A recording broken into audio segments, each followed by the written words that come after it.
अस्सलाम वालेकुम एवरीवन।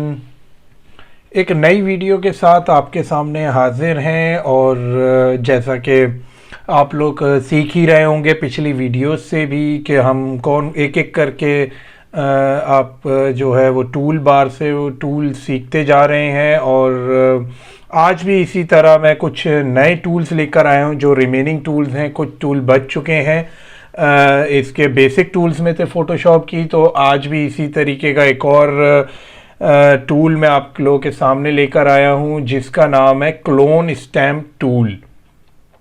आप यहां पे देख सकते हैं क्लोन स्टैम्प टूल जो है वो जो है उसकी शॉर्टकट की एस है। एस आप प्रेस करेंगे तो क्लोन स्टैम्प टूल आपके कर्सर पे आ जाएगा और आप एक राउंड देख रहे होंगे जो स्क्रीन पे नज़र आ रहा होगा, और आप एक पिक्चर भी देख रहे होंगे जिसमें एक बैकग्राउंड है अच्छा सा और एक डॉग भी है और एक बंदा भी है इसमें।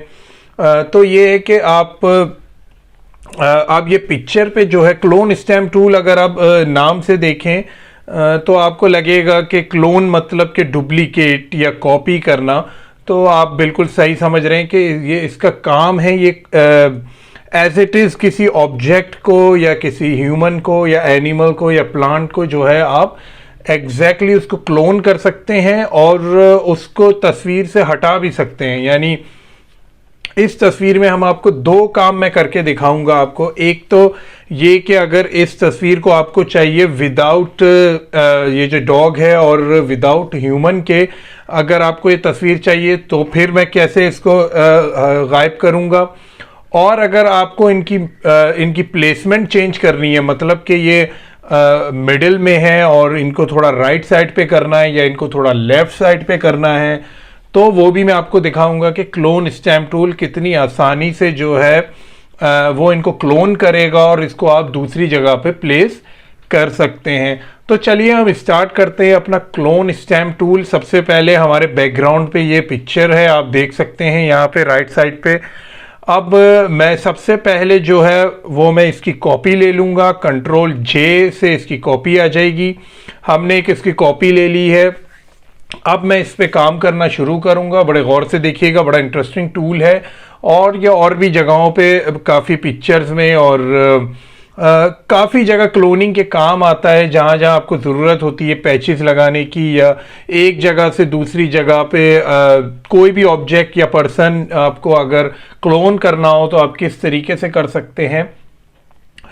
तो इसका भी हीलिंग ब्रश की तरह अगर जो हीलिंग ब्रश वाली आपने अगर वीडियो देखी हो तो उसमें भी हम ऑल्ट की दबा के एक सोर्स पॉइंट देते थे जहां से वो जो है वो वहां से वो सोर्स पिक करता था और जहां पे आपके स्पॉट्स आते थे वहां पे उसको ड्रैग करके ले जाता था या उसको वहीं पे वो सरफेस पेस्ट करता था। अब इसमें भी कुछ ऐसा ही तरीका है कि इसमें भी हमें ऑल्ट के जरिए ऑल्ट की दबाएंगे तो आप देखेंगे कि ये देखें एक डॉट सा आ गया है। बिल्कुल हीलिंग ब्रश टूल की तरह हमें एक सोर्स देनी है और सोर्स के जरिए ये वहां से जो है वो क्लोनिंग करना स्टार्ट कर देगा।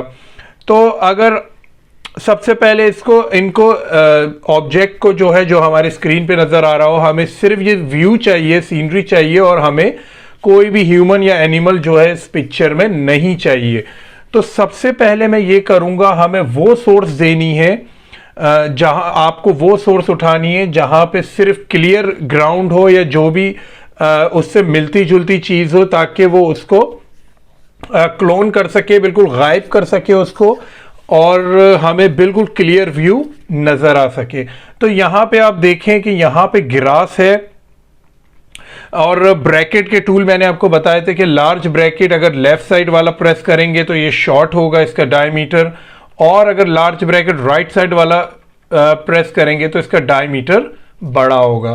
तो और इसका ये भी है कि राइट क्लिक करेंगे तो वहां से भी आप इसकी हार्डनेस और हार्ड जितना ज़्यादा चाहिए वो भी कर सकते हैं। साइज आप यहाँ से भी डिफाइन कर सकते हैं अगर आप सिलेक्ट करेंगे इस क्लोन स्टैम्प टूल को और राइट क्लिक करेंगे। तो अब हम स्टार्ट करते हैं कि किस तरीके से हम ये क्लोन टूल जो है उसको यूज़ कर सकते हैं। हमने क्लोन टूल का बटन सिलेक्ट कर लिया है और इसका डायमीटर हमने वहाँ से इसकी सोर्स को उठाया जाएगा जहाँ पे क्लियर व्यू आपको लगता है कि बिल्कुल हमें एज इट इज़ ही इसको क्लोन करना है। कौन से पॉइंट को आपको क्लोन करना है कि वैसा ही हो जाए ये दूसरा एरिया भी। तो मैंने यहाँ से ऑल्ट की दबाई है और यहाँ से मैंने अपनी सोर्स को पिक किया है। अब जैसे ही मैंने इसके सोर्स को पिक कर लिया है, मैं यहाँ पे आऊँगा। आप देखें कि इस सर्कल में जो हमारा डायमीटर है उसमें आपको ऑलरेडी ग्रास नज़र आ रही होगी। अब मैं यहाँ से इसको हल्के हल्के जो है वो मैं यूज़ करना स्टार्ट करूँगा। तो इसने ये सेव किया हुआ है और आप देख सकते हैं शेडो था इसका, और ये देखें किस तरीके से। और अब यहाँ पे लेफ्ट साइड पे ये प्लस का निशान जो आ रहा है ये आपको दिखा रहा है कि आप कहाँ से उसकी सोर्स फाइल को क्लोन कर रहे हैं। तो आप ये देखें, आप जब ये दोबारा रिपीट होना शुरू हो जाए तो उसको दोबारा आप जो है वो सोर्स फाइल दें और दोबारा से उसको कंटिन्यू करें। जैसे कि यहाँ से मैंने इसको सोर्स फाइल दोबारा दी है और मैंने इसको कंटिन्यू किया है।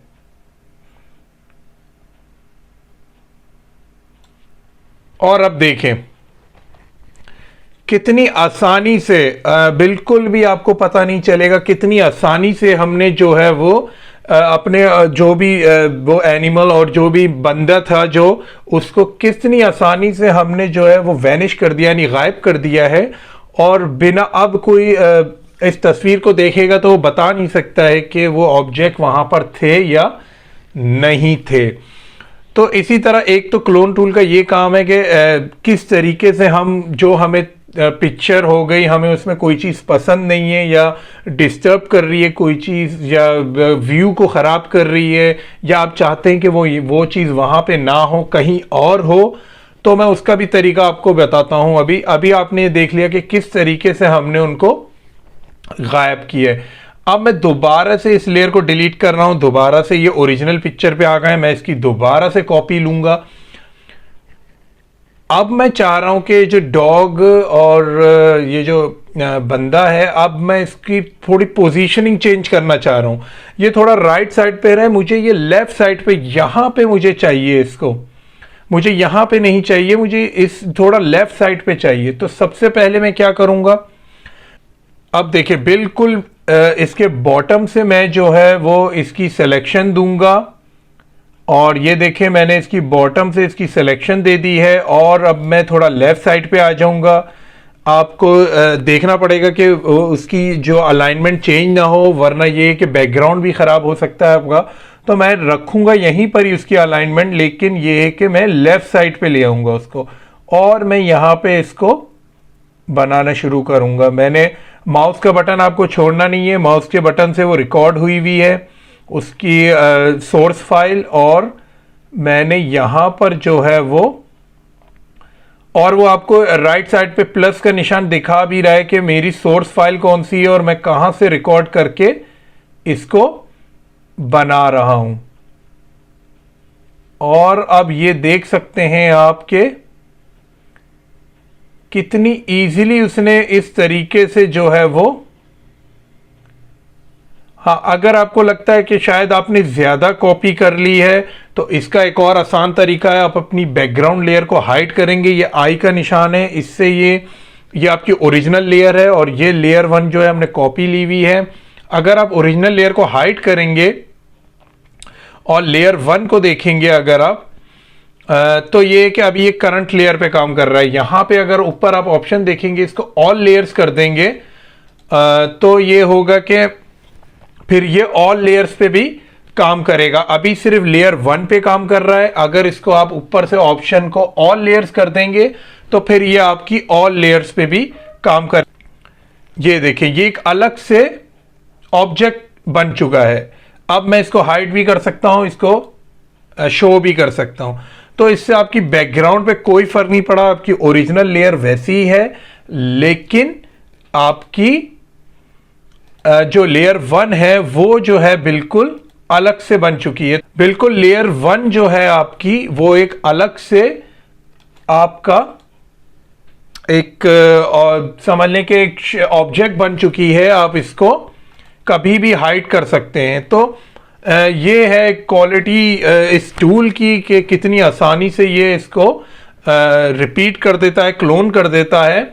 और अब मैं एक और पिक्चर पे आपको इसकी एग्जाम्पल देता हूं। अब ये एक पिक्चर है, अब यहाँ पे जो है वो मुझे दो चेयर्स नज़र आ रही हैं, बहुत अच्छा व्यू है।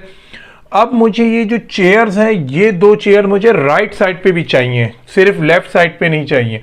तो मैंने सबसे पहले ये देखें, ये अभी तक इसकी सिलेक्शन आ रही है। या तो आप इस पिक्चर को बंद कर दें, क्योंकि वो जब तक वो पिक्चर बंद नहीं करेंगे तो उसकी सोर्स फाइल जो है इस पे ऑलरेडी सेव रहेगी।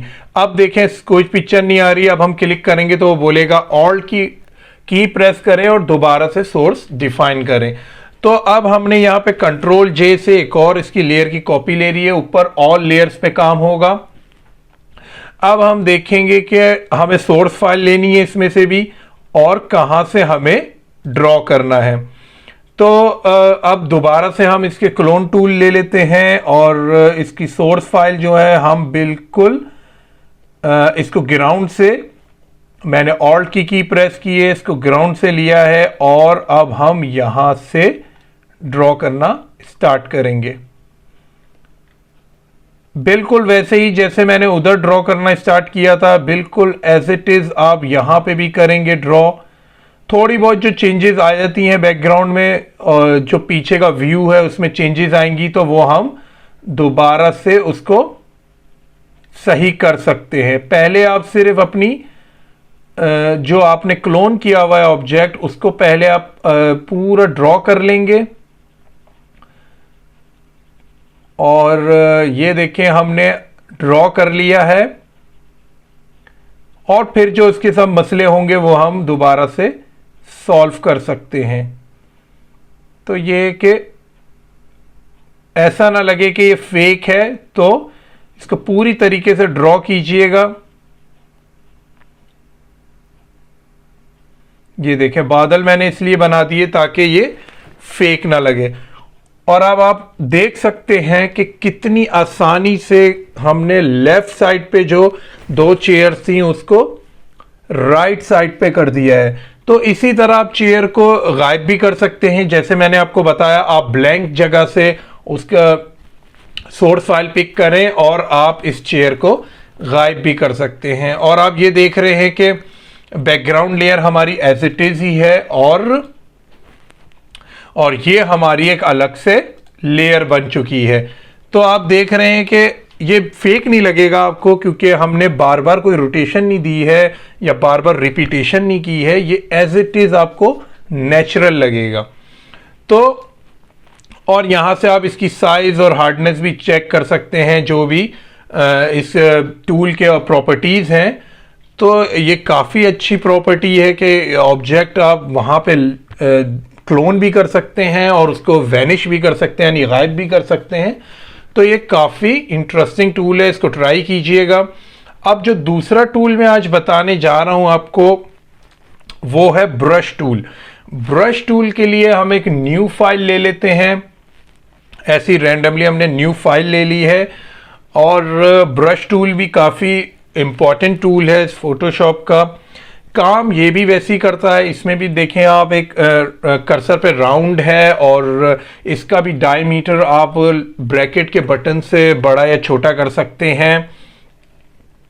जैसे हमने ब्रश टूल सिलेक्ट किया है तो यहाँ पे देखें ऊपर कुछ हमारे पास ऑप्शंस आ रहे हैं, जिसमें ओपेसिटी है जो कि स्टैम्प टूल में भी थी, फ्लो है।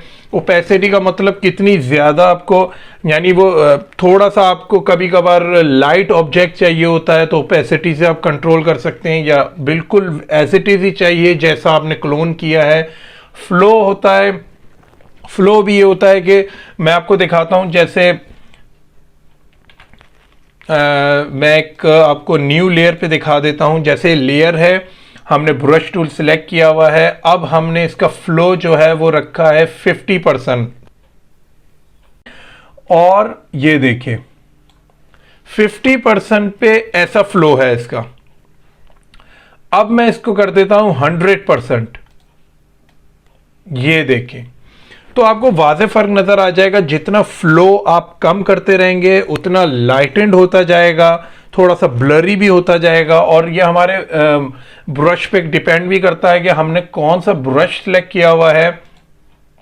अगर मैं यहाँ पे ब्रश टूल के ऑप्शंस देखूं तो उसमें जो है वो काफ़ी किस्म के आपको ब्रश नज़र आ जाएंगे, जैसे उनका साइज़ भी आप बड़ा छोटा कर सकते हैं। जैसे जर्नल ब्रशेस हैं, देखें इसमें, और ड्राई ब्रशेस हैं, तो बहुत सारे ऑप्शंस हैं आपके पास ब्रशेस के। अब मैं ये वाला ब्रश सिलेक्ट करके आपको दिखाता हूं कि अब मैं इनको फेरूंगा तो ये देखें, ये एक ब्रश की दूसरी एग्जाम्पल है। ये दूसरे किस्म का ब्रश है, इसमें भी आप फ्लो ओपेसिटी जो है वो कंट्रोल कर सकते हैं।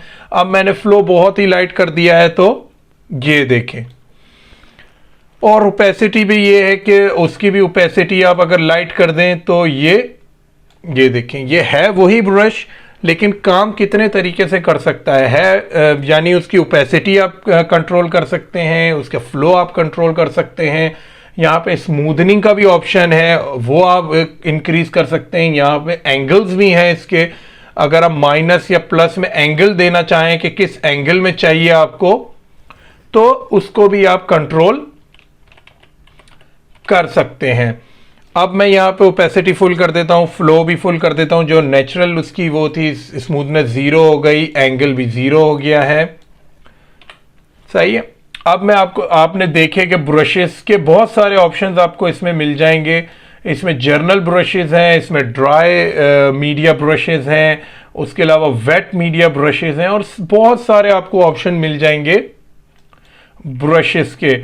इसमें स्पेशल इफेक्ट ब्रशेस भी हैं, वो भी आप देख सकते हैं कि उनकी भी अलग अलग क्वालिटीज़ हैं। जैसे कि ये ब्रश है, आप ये देखें, इसकी भी अलग अलग बहुत सारी इसमें एग्जाम्पल आपको मिल जाएंगी। इनके बिल्ट इन बहुत सारे ब्रशेस हैं जो कि आप एक एक करके ट्राई करेंगे तो आपको ज़्यादा अच्छे तरीके से समझ आएंगे। अच्छा, अगर आपको ब्रशेस से स्ट्रेट लाइन चाहिए तो आप एक पॉइंट लेंगे यहाँ पर, और शिफ्ट दबा के, शिफ्ट की दबा के आप जैसी दूसरा पॉइंट लेंगे आपको वो स्ट्रेट लाइन दे देगा। इसी तरह वर्टिकली भी यूज होगा। आपने क्लिक किया, पॉइंट आया, आपने शिफ्ट दबा के मैंने यहाँ क्लिक किया, पॉइंट आ गया। लेकिन अगर आपको क्रॉस में कोई लाइन चाहिए तब भी ये चीज काम करती है। ये अच्छी बात है इस टूल की। जैसे मैंने यहाँ पॉइंट दिया, मैं कहीं भी अपने वर्किंग एरिया में इसको कहीं भी मैं इसको पॉइंट दूंगा, शिफ्ट की दबाए रखनी है आपने ताकि स्ट्रेट लाइन मिल सके आपको। और ये देखें, जहां जहां आप पॉइंट देके शिफ्ट की दबा के दूसरा पॉइंट देंगे, वहां वहां से ये इसको बिल्कुल स्ट्रेट लाइन, ये मूव नहीं करेगा जब तक आप इसका, ये देखें, जहां जहां मैं इसको मूव करूंगा ये बनाएगा स्ट्रेट लाइन ही, जब तक आपकी शिफ्ट की आप दबाए रखेंगे। तो ये काफ़ी अच्छे ब्रशेस भी काफ़ी जगह यूज़ होते हैं, पिक्चर्स पे भी यूज़ होते हैं, ऑब्जेक्ट्स पे भी यूज़ होते हैं। किसी को लाइट करना होता है, किसी को डार्क करना होता है। ओपेसिटी में आपको बता चुका हूँ, फ्लो में आपको बता चुका हूँ कि ब्रशेस कहाँ कहाँ यूज़ हो सकते हैं। ये आप अगर किसी पिक्चर पे यूज़ करना चाहें तो उस पर भी यूज़ हो सकते हैं। इसके भी ऑप्शंस हैं। आप देखें, इसकी हार्डनेस बहुत ज़्यादा थी, मैंने इसकी हार्डनेस कम करके इसका साइज़ ज़्यादा कर दिया है। अब देखें, इसकी हार्डनेस कम हो गई है लेकिन इसका साइज देखें आप कितने ज़्यादा हो गए। तो बहुत किस्म की आपको एग्जांपल मिल जाएंगी ब्रशेस की, बहुत किस्म के इसके बिल्ट इन ब्रशेस भी हैं। तो जो अब आप यूज़ करेंगे उनको पिक्चर्स पे, तो ये है कि आपको फ़र्क नज़र आएगा कि किस तरीके से इसको काम कर सकते हैं। और कलर आप कोई सा भी सिलेक्ट कर लें, ब्रश आपका उसी कलर पे काम करेगा। ये देखें, मैंने ये लाइट मर्गेंडा सा कलर सेलेक्ट किया है तो इसने उसी पर काम करना स्टार्ट कर दिया है। तो ये काफ़ी इसके ऑप्शन भी हैं। और ये देखें, इसमें अगर ब्रश टूल से नीचे आए तो पेंसिल टूल है, और पेंसिल टूल भी देखें ये उसी तरह काम करेगा जैसे आपकी एक पेंसिल काम करती है। और अगर शिफ्ट की प्रेस करके आप बनाएंगे तो ये बिल्कुल स्ट्रेट लाइंस लेगा जहां जहां आप पॉइंट देंगे, सेम ब्रश टूल की तरह। और वैसे आप यूज करेंगे तो बिल्कुल पेंसिल की तरह ये काम करेगा। इसका भी डायमीटर आप बड़ा कर सकते हैं ब्रैकेट के बटन से, और फिर ये देखें ये ब्रश टूल का काम स्टार्ट कर देगा क्योंकि आपने इसका डायमीटर बड़ा कर दिया है। तो वरना ये नॉर्मली पेंसिल की तरह काम करता है। आपने ब्रश टूल देख लिया, पेंसिल टूल देख लिया, बेसिकली यही टूल है इसके, ब्रश और पेंसिल। सबसे ज़्यादा तो ब्रश टूल ही यूज़ होता है बेसिकली आपको काम के लिए, क्योंकि इसकी प्रॉपर्टीज़ जो है ब्रश टूल की वो काफ़ी अदर जो इसके टूल्स हैं उससे मिलती जुलती है। जैसे क्लोन स्टैंपिंग टूल में भी आपने यही ऑप्शन देखे, और उसके अलावा जो है इसमें आप और भी ऑप्शन देख सकते हैं, जैसे कि यहाँ से आपको डिज़ोल्व, बिहाइंड, क्लियर, ये सब नज़र आ रहा है। जैसे कि एक और मैं आपको इसकी एग्जांपल देता हूँ। जैसे हमने ब्रश टूल सेलेक्ट किया, हमने यहाँ पे एक सर्कल बना दिया है। अब जैसे ही मैंने ये सर्कल बना दिया है, अब मैंने एक और लेयर ली है। अब मैंने इसमें एक दूसरा कलर लिया है, ग्रीन ले लेते हैं हम, और अब इसे बोलते हैं बिहाइंड। अब ये देखें कि ये जो है इसके इस लेयर को आपको नीचे रखना पड़ेगा, तो ये इसके बिहाइंड पे काम करेगा, यानी बैक पे काम करेगा, उसके ऊपर काम नहीं करेगा। आपको लेयर्स भी देखनी है, ऊपर वाली लेयर आपको पहले शो होगी, नीचे वाली लेयर आपको बाद में शो होगी। अगर ऊपर वाली लेयर आपके सामने है तो नीचे वाली लेयर नहीं शो होगी जब तक आप या तो उसको फ्रंट पे नहीं लेकर आते। तो लेयर्स भी आपको देखनी पड़ेंगी, और आपको ब्रशेस यूज करके भी आपको पता चलेगा, और इसकी प्रॉपर्टीज से भी आपको देखना पड़ेगा कि कौन सा ऑप्शन आपके लिए बेहतर है। लेकिन मोस्टली जो हम काम करते हैं वो नॉर्मल पे काम करते हैं। तो आज आपने देखा कि आपको ब्रश टूल के बारे में मैंने थोड़ी सी गाइडेंस दी है और थोड़ा सा सिखाया है आपको। ज़्यादा आप ट्राई करेंगे तो ज़्यादा बेहतर एक्सप्लेन हो जाएगा आपको। और क्लोन स्टैंपिंग टूल जो कि काफ़ी इंपॉर्टेंट टूल है, बहुत लोगों को तस्वीरों में बहुत सारी एडिटिंग करने का शौक है, लेकिन उनको पता नहीं है कि किस तरीके से हम किसी ऑब्जेक्ट को या किसी पर्सन को हम जो है वो गायब कर सकते हैं या ऐड कर सकते हैं। तो क्लोन स्टैंपिंग टूल भी काफ़ी इंटरेस्टिंग टूल है, इसको भी ट्राई कीजिएगा। आज के लिए इस वीडियो में इतना ही। इंशाल्लाह अगली वीडियो में कुछ और टूल्स के साथ आपके सामने हाजिर होंगे। तब तक के लिए अल्लाह हाफिज़।